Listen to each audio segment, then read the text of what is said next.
di pagi hari ini. Sebelumnya mari kita tunduk kepala dan kita berdoa. Kita berdoa. Bapa di surga, kami mengucap syukur untuk segala kemurahan-Mu bagi kami yang senantiasa kami alami dan rasakan. Dan kami menyadari bahwa kami selalu membutuhkan tuntunan Tuhan melalui firman-Mu. Dan kami berdoa biarlah saat ini ketika kami mau membaca dan merenungkan firman-Mu, Tuhan buka hati dan pikiran kami. Allah Roh Kudus, tolong kami berikan sikap hati yang benar bagi kami. Belajar firman untuk melakukannya supaya kami hidup dalam berkat-berkat firman-Mu. Pakailah hamba-Mu, sembunyikan hamba di balik salib kemuliaan. Terima kasih. Di dalam nama Tuhan Yesus kami berdoa. Haleluya. Amin. Shalom. Puji Tuhan. Bapak Ibu Saudara yang saya kasih di dalam Tuhan Yesus Kristus. Kalau bicara pencobaan, apa yang menjadi pikiran kita? Apa yang kita pikirkan kalau bilang pencobaan? Kita seringkali dapat pencobaan kan tidak ya? Ada yang tidak pernah dapat pencobaan. Kira setiap hari ya, setiap saat ya, pencobaan. Apa itu pencobaan? Saudara, ada banyak definisi tentang pencobaan. Tetapi secara umum pencobaan itu adalah sesuatu yang menarik kita, yang menggugah ya. Kalau istilah lain begini, kalau kita mancing, kita pasang umpan toh.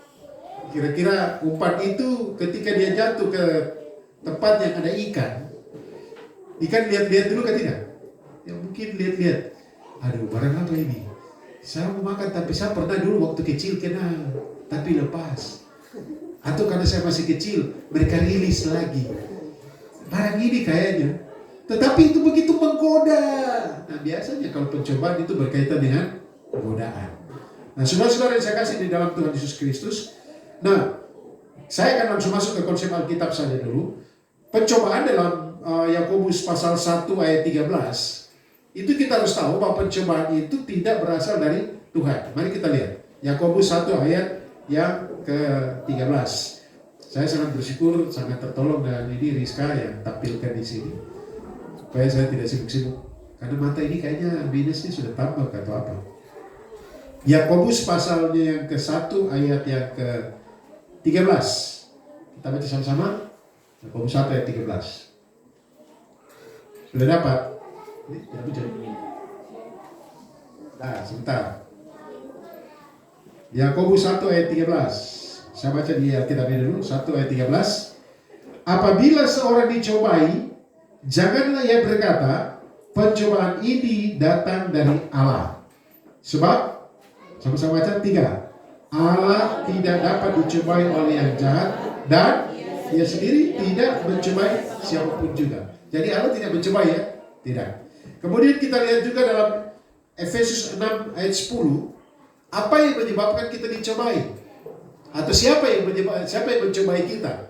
Dalam Efesus pasal 6 ayat 10 itu nyata jelas sekali ya, dikatakan bahwa peperangan kita bukanlah melawan darah dan daging, melainkan melawan penguasa-penguasa. Dalam hal ini dalamnya yang utama bosnya adalah iblis. Kemudian Yakobus 1 ayat 14 masih di tadi. Kita lihat Yakobus 1 ayat 14 dikatakan apa? Tetapi ini penyebabnya. Tiap-tiap orang dicobai oleh keinginannya sendiri karena ia diseret dan dipikat olehnya. Kita dicobai oleh keinginan kita sendiri, diseret dan dipikat. Saya ingat waktu saya belajar surat Yakobus ini, yang mengajar saya dosennya memberikan contoh itu tadi, mancing. Ya ikan dia tertarik dengan mata kail yang ada umpan dan keinginan untuk makan umpan yang begitu besar sehingga dia terseret oleh keinginan ini dan dia makan dan kena pancing lagi, sekarang naik ke atas dan masuklah dia ke kuali setelah diproses. Nah saudara, jadi pencobaan itu adalah dari diri sendiri juga. Banyak kali orang bilang begini, gara-gara setan ini. Hati-hati, ada bukan karena setan, tapi karena kita sendiri mau cari-cari gara-gara kan. Ya. Iblis ini marah mungkin ya. Ada satu cerita, iblis katanya protes kepada Tuhan. Ini cerita omong kosong. Gitu. Dia bilang begini, Tuhan, saya tidak setuju. Wah, tidak setuju apa? Ini masa selalu saya dipersalahkan oleh manusia-manusia. Setiap kali mereka jatuh dalam dosa bilang gara-gara iblis. Padahal mereka sendiri, saya sendiri diam-diam. Itu cuma cerita saja. Keinginan kita yang membawa kita masuk dalam pencobaan. Saudara-saudara yang saya kasih Tuhan, mari kita buka satu bagian firman Tuhan yang berbicara tentang pencobaan. Kita akan belajar dari Tuhan Yesus, bagaimana Tuhan menghadapi pencobaan. Kita lihat di dalam Matius pasal 4. Matius pasal 4 ayat 1 sampai ayat yang ke-11. Mari kita baca sama-sama. 1, 2, 3. Maka Yesus dibawa oleh Roh ke padang gurun untuk dicobai iblis. Dan setelah ia berpuasa 40 hari dan 40 malam, akhirnya laparlah Yesus. Lalu datanglah si pencoba itu dan berkata kepadanya, jika engkau anak Allah, perintahkanlah supaya batu-batu ini menjadi roti. Tetapi Yesus menjawab, ada tertulis, manusia hidup bukan dari roti saja, tetapi dari setiap firman yang dikeluarkan dari mulut Allah. Kemudian iblis membawanya ke kota suci dan menempatkan dia di hubungan bait Allah. Lalu berkata kepadanya, jika engkau anak Allah, jatuhkanlah dirimu ke bawah, sebab ada tertulis mengenai engkau, ia akan memerintahkan malaikat-malaikatnya, dan mereka akan menatang engkau di atas tangannya, supaya kakimu jangan terantuk kepada batu. Yesus berkata kepadanya, ada pula tertulis, janganlah engkau mencobai Tuhan Allahmu.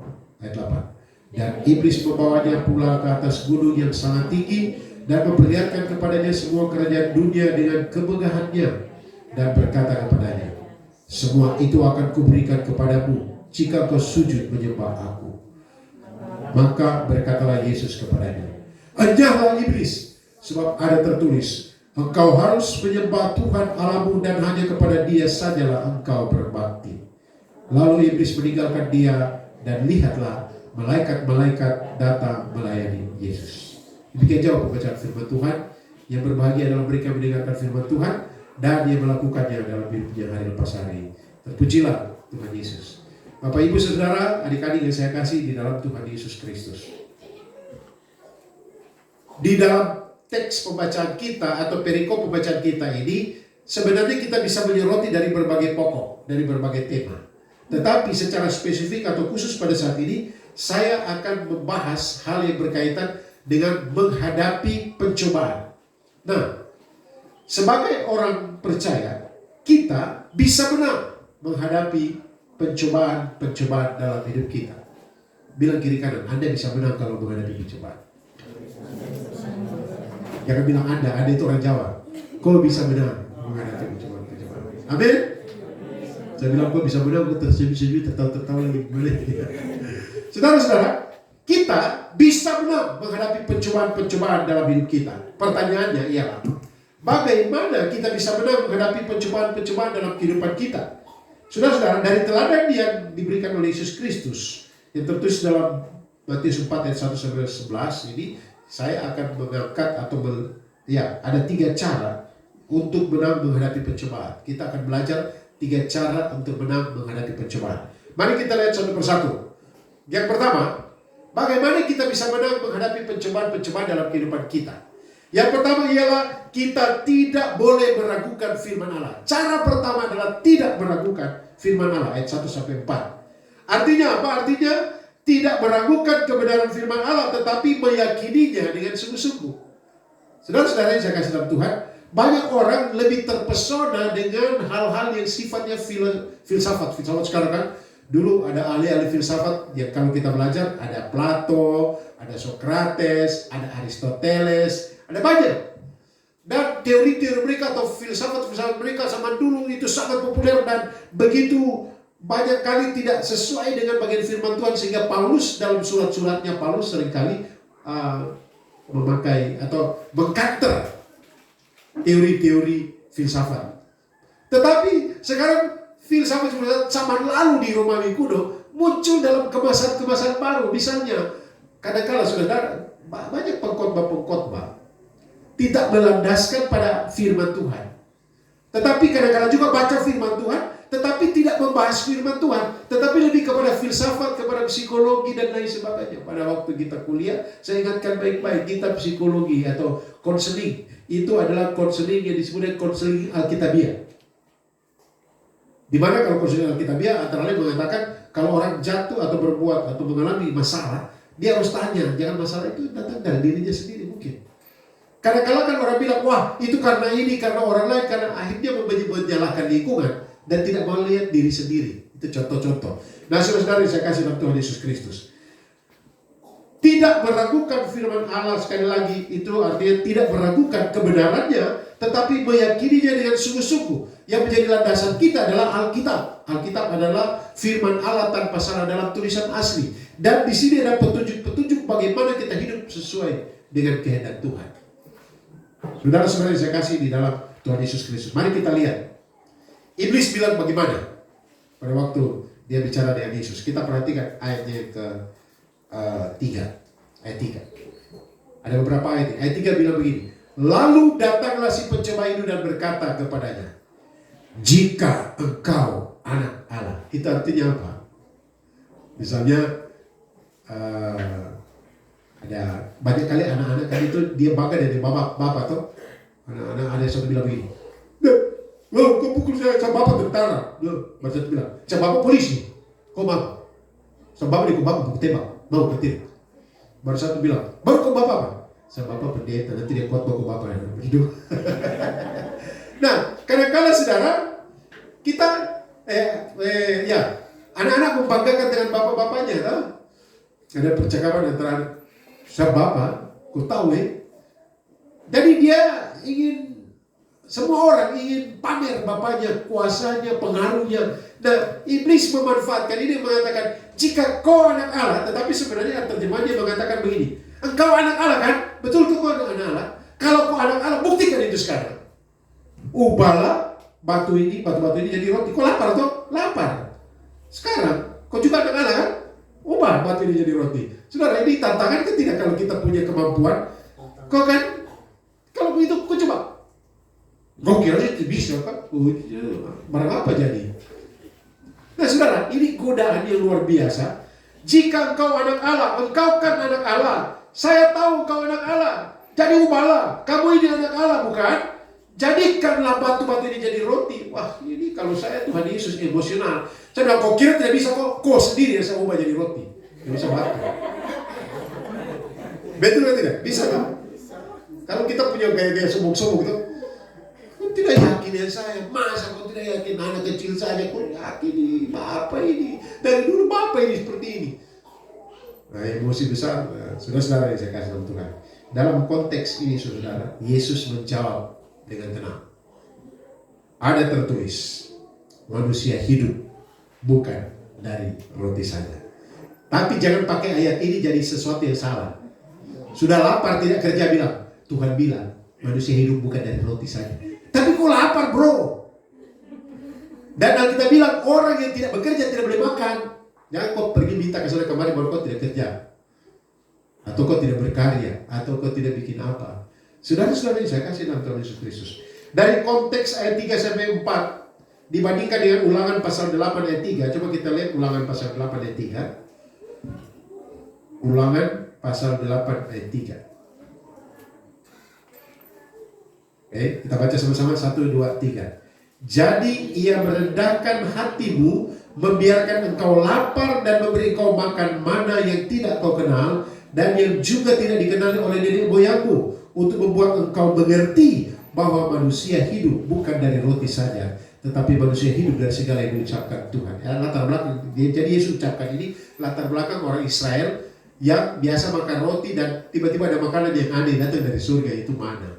Nah saudara-saudara yang saya kasih dalam Tuhan Yesus Kristus, iblis menggoda Yesus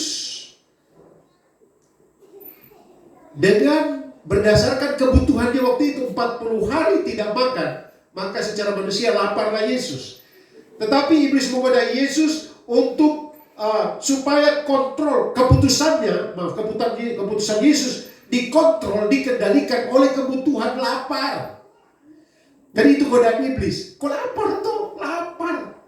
Ingat kau itu anak Allah, ubahlah batu ini jadi roti. Saudara-saudara yang saya kasih di dalam Tuhan Yesus Kristus, Yesus mengontrol semua keputusan. Yesus mengontrol keputusannya dengan apa yang menjadi kehendak Allah.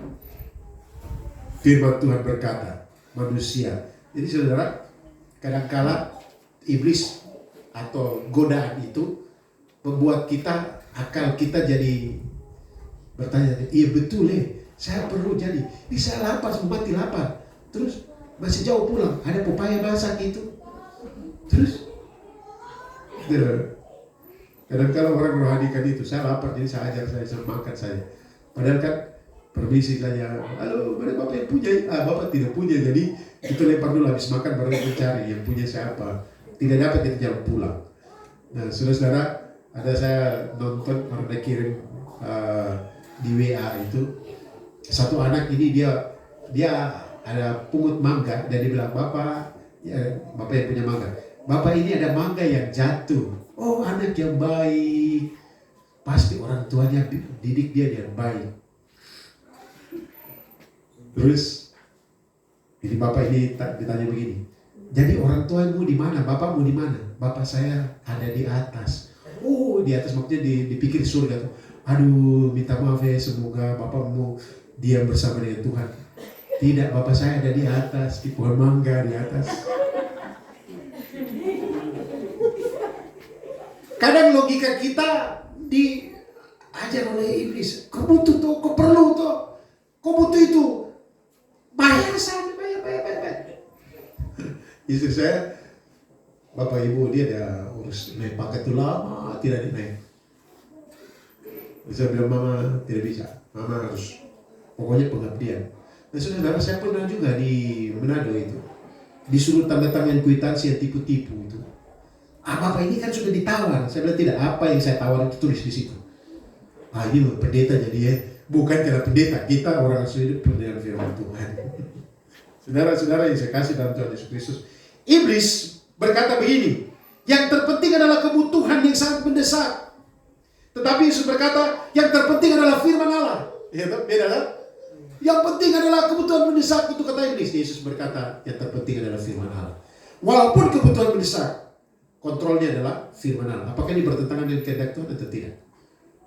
Kadang-kala, yang saudara-saudara yang sudah, saya ini sudah lama tidak punya pacar, saya mau menikah, cepat-cepat sudah. Oh, yang penting Tuhan, saya mau Tuhan berikan seorang teman hidup. Saya buka mata kalau boleh dalam nama Yesus, amin, ada di depan mata saya. Saya buka mata, amin. Ini dia sudah Tuhan. Dari mana kau tahu dia itu? Saudara, jangan karena hal-hal yang sangat mendesak kita mengabaikan firman Tuhan. Firman Tuhan lebih penting dari kebutuhan fisik. Kebutuhan fisik memang penting, tetapi yang lebih penting adalah firman Tuhan. Saudara-saudara, firman Tuhan itu adalah sesuatu yang harus kita katakan ya dan amin. Firman Tuhan itu ya dan amin. Benar adanya, tidak harus diragukan. Tuhan akan memprioritaskan, Tuhan mau kita memprioritaskan ketaatan kepada firman-Nya. Contoh perjanjian lama itu, Israel jalan-jalan dan lapar, tahu? Ini kami ingat bawang prei yang ada di Manokwari lagi, di Mesir. Ingat apa di Mesir? Saya mau ingat Mesir. Dan ketika dalam keadaan kebutuhan begitu, Tuhan memberi mereka mana. Saudara-saudara, mari kita memprioritaskan ketaatan pada firman Tuhan. Jangan karena mengejar kebutuhan hidup, kita melanggar firman Tuhan. Karena mengejar kebutuhan hidup. Saya lapar. Ada orang kita minta palak. Saya berkali-kali di palak datang atau pergi ke pelayanan di palak, dicegat di jalan. Pernah satu kali saya dicegat di satu tempat, dan saya sebutkan tempatnya di mana. Berhenti. Saya berhenti. Di belakang ada mahasiswa. Kemudian dia bilang, kasih uang dulu 5.000. Wah, itu 5.000 dulu itu mahal sekali. Saya mulai kasih keluar dompet, tidak ada uang. Tabar saya ingat, di dalam Alkitab ada uang. Saya buka Alkitab pelan-pelan. Saya mau pegang, dia bilang, pendeta jalan. Dari mana dia tahu saya pendeta? Apakah karena simpan uang di Alkitab kah? Dan saudara, yang saya kasih Tuhan, walaupun dalam keadaan terdesak, mari kita utamakan firman Tuhan. Itu yang pertama. Yang kedua, bagaimana kita menghadapi pencobaan? Tadi yang pertama, kita tidak boleh meragukan firman Tuhan. Yang kedua, tidak meragukan kebaikan Allah. Berarti tidak mempertanyakan kebaikan Allah. Saudara-saudara, sekarang iblis dengan liciknya dia gunakan firman. Pertama kan tidak. Jika engkau anak Allah. Yesus tangkal dengan firman Tuhan. Sekarang dia pakai firman Tuhan. Kita perhatikan ayat yang ke-5 sampai ayat yang ke-7. Iblis dia menggunakan firman Tuhan untuk menggoda Yesus. Cara yang sama digunakan waktu dia menggoda Adam dan Hawa. Bukankah Tuhan telah berfirman? Nah, kita lihat ayat yang ke-5 sampai 7 dalam Matius pasal 4 tadi. 4 ayat 7. Yesus berkata kepadanya, ada pula tertulis. Firman Tuhan tahu, ada pula tertulis, janganlah kamu mencobai Tuhan Allahmu. Tapi kita lihat ayat 6, ayat 5 dan 6. Jadi Yesus jawab, tapi ayat 5 dan 6. Kemudian iblis membawanya ke kota suci dan menempatkannya di hubungan bait Allah, ayat 6. Lalu berkata, jika engkau anak Allah, jatuhkanlah dirimu, sebab ada tertulis. Ada itu. Ada tertulis. Ada bagian firman Tuhan. Saudara-saudara yang saya kasih di dalam Tuhan Yesus Kristus. Di sini firman Tuhan dipakai oleh iblis untuk menjatuhkan. Bukankah ada tertulis? Mungkin kita juga yang suka minum mabuk bilang begini. Bukankah ada tertulis firman Tuhan bilang minum anggur sedikit saja? Ada toh? Firman Tuhan bilang begitu. Kenapa kau tidak mabuk? Ada juga. Saudara, ini orang mabuk dia datang. Ya, kamu tidak makan. Kau lihat mujizat pertama yang Tuhan Yesus buat itu apa? Apa? Kau tahu apa? Air menjadi anggur. Oh, marah-marah saya minum ya. Pakai firman Tuhan untuk bilang. Padahal bagian firman Tuhan lain menyatakan terkutuklah orang yang jago minum. Terkutuk. Dia tidak mau ambil itu kata terkutuk. Dan dia bilang, Tuhan Yesus itu. Dia mujizat pertama itu penting sekali. Mujizat pertama loh. Air menjadi anggur. Dan Paulus yang lihat tulis surat banyak, dia bilang ke Timotius, jangan minum air saja, minum anggur sedikit, baik pencernaanmu. Aduh, ayat-ayat Alkitab ini diperkosa sedemikian rupa. Itu dipakai oleh iblis. Iblis bilang juga kan kepada Hawa, bukankah Allah telah berfirman, semua buah-buahan dan taman ini tidak boleh kau makan. Dia pakai firman tapi dia rubah firmannya. Saudara-saudara yang saya kasih dalam Tuhan Yesus Kristus, iblis membawa Yesus ke hubungan bait Allah. Itu saya pernah pergi ke Israel waktu itu. Jadi kan bait Allah itu jadi sentral. Orang kumpul banyak. Kalau Yesus naik ke hubungan bait Allah yang tinggi, kemudian dia lompat dan tidak terjadi apa-apa, langsung kan tidak perlu naik ke salib, langsung populer kan. Dan itu yang diinginkan oleh iblis, menawarkan popularitas. Loncat saja. Bukankah firman Tuhan mengatakan bahwa kakimu tidak akan terantuk oleh batu? Itu janji. Tetapi apa jawab Yesus tadi ayat yang ke-7 yang sudah kita baca sama-sama? Janganlah engkau mencobai Tuhan Allah. Saudara-saudara, seringkali terjadi dalam kehidupan kita. Kita bilang, saya percaya kebaikan Tuhan karena Allah itu baik. Sekarang saya lagi sakit, dalam nama Yesus pasti saya sembuh. Dan tidak sembuh-sembuh. Dia bilang, Allah itu kalau begitu tidak baik. Saudara, itu parah. Apapun yang terjadi, Allah berkuasa memang. Mujizat masih ada. Tetapi orang yang memaksakan kehendak Allah supaya mujizat itu berlaku bagi dirinya sendiri, hati-hati. Dia akan terjebak pada meragukan kebaikan. Sebenarnya dia ragukan kebaikan Allah. Makanya dia paksa. Saudara-saudara, orang yang sungguh-sungguh percaya pada kebaikan Tuhan, dia akan berkata begini, jadilah kehendak-Mu ya Tuhan. Saya minta Kau jamah, saya yakin Kau bisa. Saya pernah, saudara-saudara, saya minum obat itu sudah lama. Obat darah tinggi itu sudah 20 tahun lebih. Pernah saya, karena saya malu ya, tiap kali saya minum obat, kadang-kadang di kelas, dan kebanyakan di kelas sekarang. Ada jam tertentu saya minum obat di kelas. Dan saya bilang, Tuhan saya malu. Kamu jamah sebagainya, tapi Tuhan bilang, wah tidak boleh begitu. Saudara, saya bersyukur bahwa sampai sekarang masih bisa berdiri, khotbah, bisa melayani, bisa kemana-mana, pelayanan, diberikan kekuatan kesehatan ekstra. Banyak orang mengalami kesembuhan secara ajaib, ya itu Tuhan memberikan kesempatan dia untuk mengalami. Tetapi bukan hanya kesembuhan, ada hal-hal yang sangat spektakuler. Saya Tuhan, waktu saya mempersiapkan ini, seolah-olah Tuhan membawa saya ke bagian ini karena kami juga lagi dalam pergumulan yang membutuhkan keajaiban daripada Tuhan. Tapi tidak boleh paksa-paksa. memaksa Tuhan itu sebenarnya meragukan kebaikannya. Ya, kalau kita paksa baru tidak jadi, kita bilang apa? Kalau begitu, kenapa dia bisa, kalau saya tidak bisa? Tapi kalau kita bilang kehendakmu yang jadi Tuhan, waktumu yang terbaik, waktu Tuhan yang terbaik. Kalau dia kerjakan itu pasti yang terbaik. Saya selalu berikan ilustrasi adalah, adakah di antara kita anak usia 2 tahun, kita kasih pegang pisau. Ini deh, ini bagus, bapak potong ini, kasih dia pisau ke anak. Ini tanting tuh pegang ini. Tidak ada orang tua yang kasih pisau kepada anak atau cutter, iya kan? Ada. Kalau kita kayak, wah itu orang tua bagaimana itu? Tuhan juga tahu kita perlu apa, jelas. Karena Alkitab berjanji, Allahku akan memenuhi segala keperluanmu. Gitu? Tetapi kita harus menyadari bahwa seringkali yang membuat kita jatuh dalam pencobaan bukan keperluan, tapi keinginan.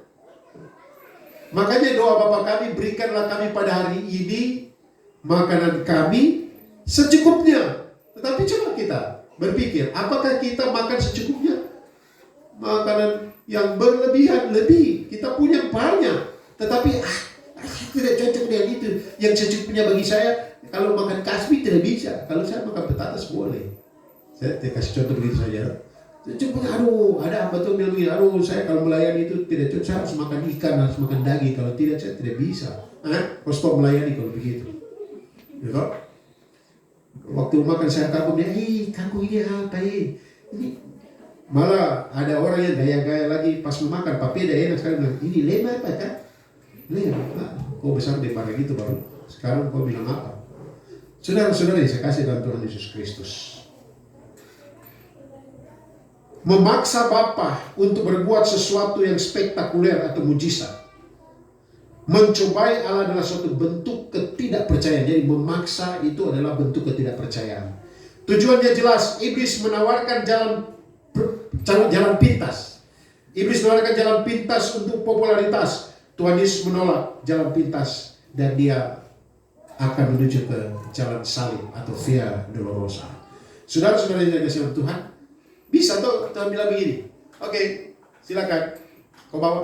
Kau kira saya bisa lompat? Bukan hanya lompat, saya terbang tinggi dan cap akun kau dari langit lagi, iblis. Bisa, tapi tidak. Yesus bilang jangan coba Tuhan Allah. Saudara-saudara yang saya kasih di dalam Tuhan Yesus Kristus, jangan pernah meragukan kebaikan Tuhan dengan mencobai Dia. Bacalah Alkitab dengan sungguh-sungguh, yakinilah firman Tuhan, kemudian hiduplah dengan firman Tuhan. Pasti Tuhan akan memberikan kita kekuatan.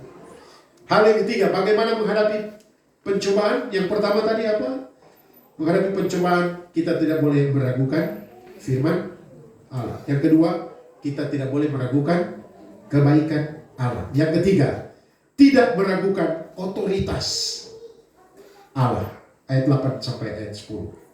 Saudara-saudara yang saya kasih dalam Tuhan, dalam ayat 8 sampai 10 kita baca dulu. Dan iblis membawanya pulang ke atas gunung yang sangat tinggi dan memperlihatkan kepadanya semua kerajaan dunia dengan kemegahannya. Ayat 9. Dan berkata kepadanya, semua itu akan kuberikan kepadamu jika engkau sujud menyembah aku. Ayat 10. Sama-sama baca ayat 10. 1, 2, 3.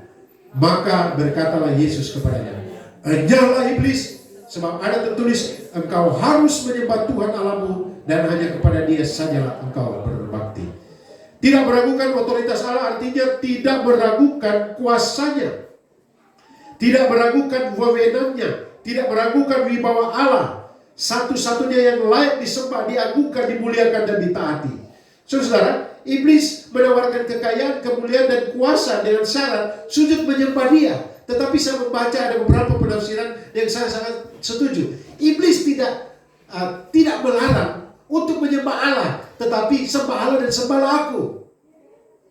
Seringkali terjadi di dunia, bahkan di gereja-gereja, menyembah Allah tetapi dalam kehidupannya juga menyembah iblis. Terjadilah kompromi-kompromi, saudara. Rajin ke gereja, rajin beribadah, tetapi mengandalkan dukun yang itu bahaya. Mengandalkan percaya kepada Tuhan, rajin gereja, tetapi ada bawaan-bawaan. Di dompetnya mungkin ada rambut orang mati kah? Atau apakah? Atau kalau kami ikat di merah di pinggang, ini bikin apa itu? Jaga diri, jaga diri. Dia percaya, aku percaya Tuhan, dia percaya. Tapi paling bagus tuh ada Tuhan yang jaga. Tapi ada lagi ini, jaga diri. Saudara-saudara yang saya kasih kepada Tuhan Yesus, itulah yang dimau oleh iblis. Dia tidak larang, silakan menyembah, silakan. Pada akhir zaman nanti ada penyembahan yang luar biasa, tetapi penyembahan kepada Allah palsu. Gereja gabung di situ, nama gereja, tetapi yang disembah mungkin Allah, tetap Yesus disebut, tetapi ada hal-hal lain juga di situ. Saudara-saudara, ayat 89, iblis menawarkan kekayaan memang, dan Yesus bilang, jawab Yesus tegas. Kalau kita sudah pada hal ini, kita harus tegas seperti Yesus mengatakan, "Enyahlah engkau iblis. Kalau kau telah menuntut aku untuk menyembahmu, enyahlah engkau iblis. Hanya Allah yang patut, yang layak disembah, dimuliakan dan ditinggikan." Saudara-saudara yang saya kasih Tuhan, penerapan ini memang agak keras memang. Jangan karena mau terkenal, jangan karena mau dipromosikan untuk suatu jabatan, jangan karena supaya kita mendapatkan sesuatu, kita menyangkal Tuhan, kita berpihak dan menyembah iblis. Atau jangan karena mau terkenal, jangan kamu dipromosikan atau apapun, kita mau menggabungkan penyembahan kepada Tuhan dan kepada iblis. Kita harus tegas kepada dosa. Ilustrasinya seperti ini. Misalnya ini Allah, pada sini ini setan. Semakin kita mendekatkan diri kepada Allah, maka kita akan semakin menjauh godaan iblis. Tapi semakin kita menuju kepada godaan iblis, maka kita akan semakin meninggalkan Tuhan. Dan Tuhan bilang tidak ada dosa yang namanya abu-abu. Dosa itu semua dosa hitam.